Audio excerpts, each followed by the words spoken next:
What is going on, everybody? 4 for 4 Philly fan back at it again with another YouTube video. Today, we will be talking about the Sixers 118-111 victory over the Chicago Bulls. Now, to start things off, Furkan is on fire. I mean, there's really no other way to put it. Furkan Korkmaz is on fire. 64 points in the last 2 games and 31 points last night. The kid is unreal right now. At home, he is another animal. He's insane. He's insane at home. Embiid finally looked like he woke up a little bit. 28 points, 5 assists, 12 rebounds, 4 blocks, 3 steals. He stuffed up the stat sheet today, or last night. My problem, before I go on with everybody else, the problem I have with the Philadelphia 76ers right now is Al Horford. Oh my God. Every time he touched the ball yesterday, something bad happened. Something bad happened every time he touched the ball. 0 points. That's a red flag right there. 0 points. You start, Al. You're a starter. Now, I like Al Horford. Don't get me wrong. He's a good player. He's a vet.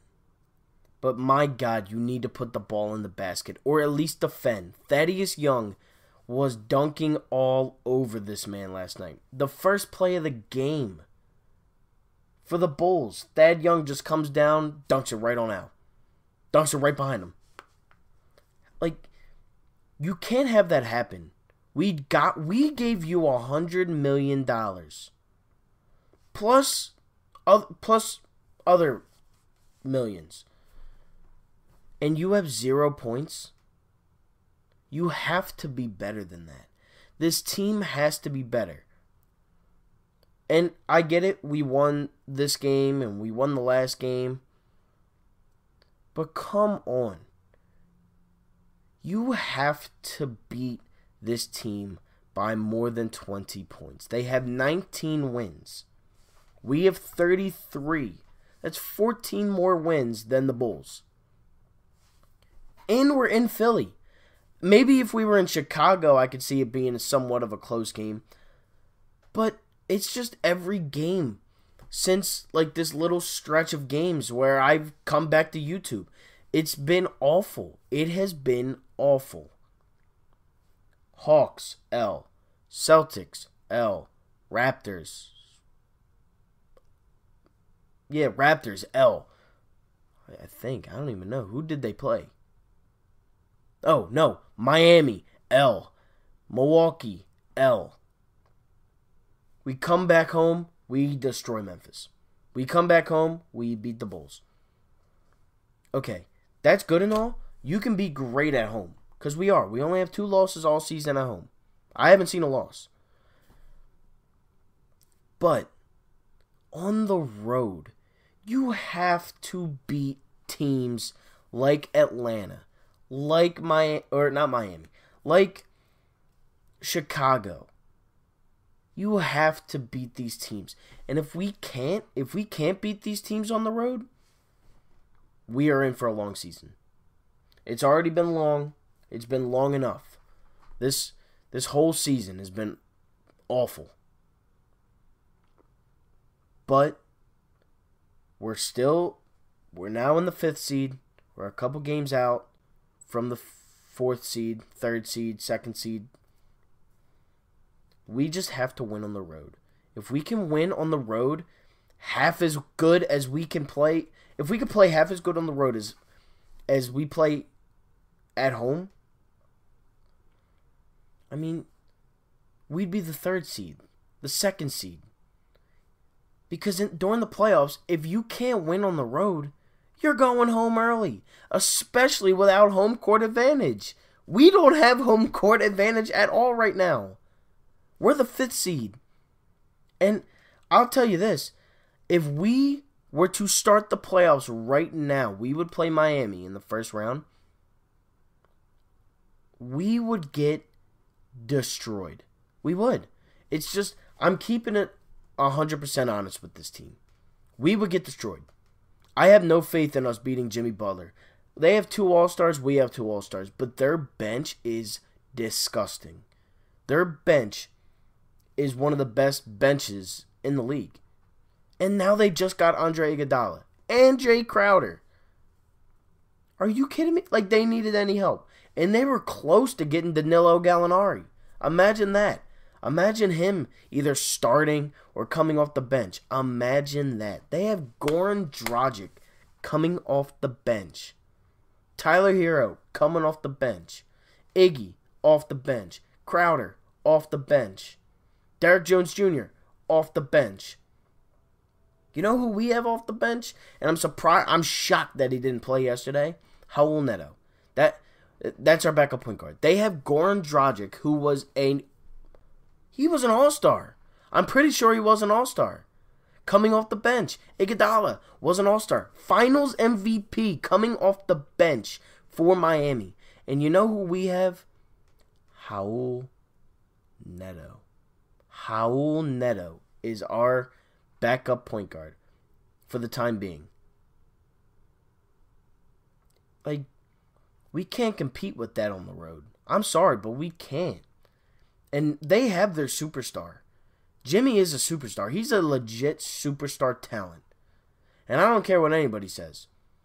If I was to go back right now, during the summer, I'm re-signing Jimmy no matter what. I am.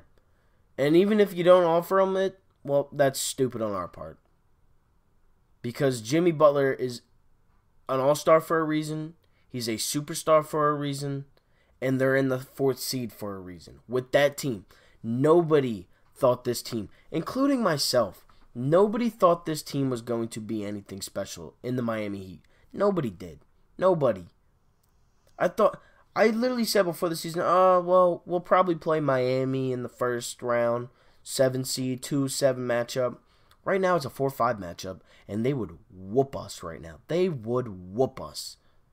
We would lose in 6 games, 100%. 5 or 6 games, easily, because we can't win on the road. And they would probably still win in Philly.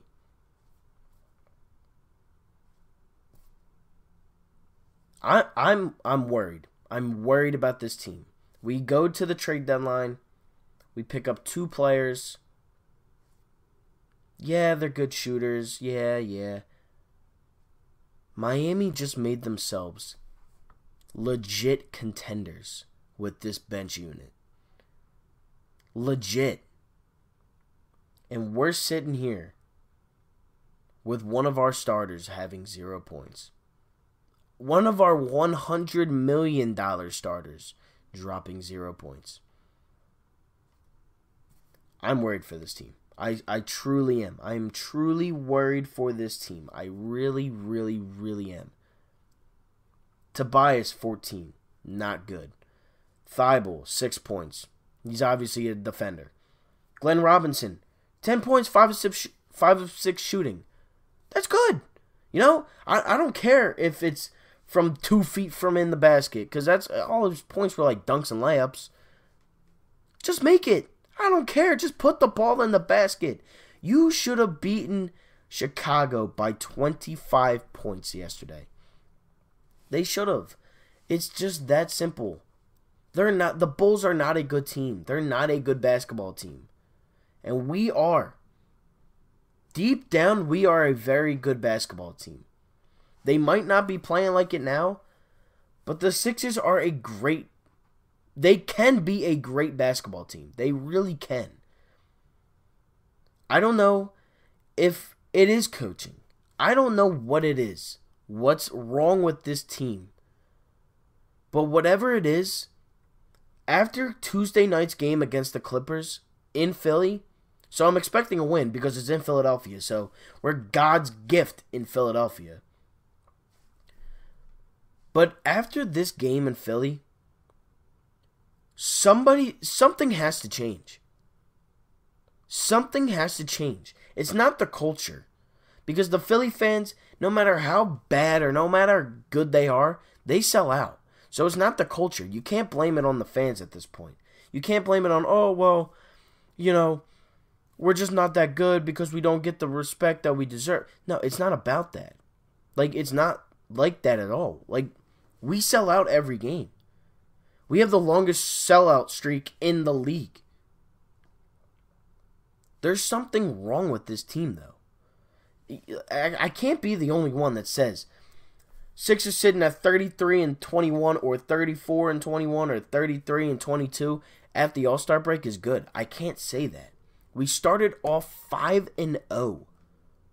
We were number 1 in the player rankings. I don't think we've been top 10 since. I really don't. I don't think we've been top 10 since. And who knows? Who knows with Furkan? Because, don't get me wrong. I like Furkan. I do. He bugs me a little bit with his shot selection and stuff like that. But if he can keep this up, if he can keep half as good as he's doing, if he can average 15 points off the bench, I'll take it. But somebody else on the bench has to do something. Alec Burks didn't play yesterday, and he's expected to play tomorrow against the Warriors. Or against the Clippers. But the Sixers have to do something. And I'm going to come straight out and say it. I love Embiid's comment yesterday. I love it. Be who you are, Embiid. Please, for the sake of God, be yourself. Be the person that Philadelphians fell in love with. Be him. Go like this. Go like this. Please do it. Get the crowd involved. Be fun. Be active. Stop being lazy. Be good. Be great. 28-10 or 28-12 with 4 blocks. I will take that every game, Embiid. That's what you should be averaging. Every game. He should be averaging this. He is that good. He's that good to be averaging 28, 12, and 4. He is. He is that good. You can't tell me he's not, because he bullies the opposing center. He bullies them. Every Anthony Davis matchup since Embiid has been in the league, he has absolutely owned him. Owned him.